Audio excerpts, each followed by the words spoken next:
আস্ত বেগুন পোড়া লাগালে বেগুনের ভেতরে যদি পোকা থাকে সেটা না দেখেই পুড়িয়ে দেবো, আর এটা দিয়ে ভর্তা বানিয়ে খেয়ে নিতে হবে, এই ঘেন্না আর ভয়ে আমি বেগুনের গায়ে এরকম বড় বড় চিরা লাগিয়ে তারপরেই বেগুনটাকে পোড়া লাগাই। আমার মনে আছে বিয়ের পর প্রথম একবার বেগুন পোড়াতে কি ভয় পাচ্ছিলাম, বেগুনটা যদি পুরোটাই পুড়ে ছাই হয়ে যায় তাহলে কি করব।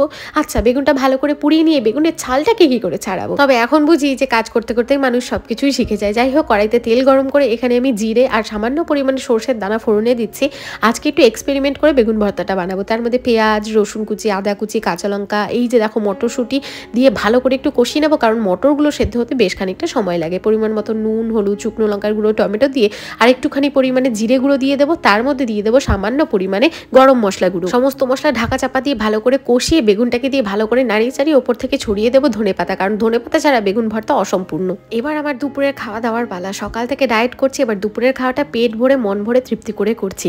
এতগুলো থালাতে খাবার নিয়েছে, এত খাবার খেয়েও কি ওয়েট লস হবে?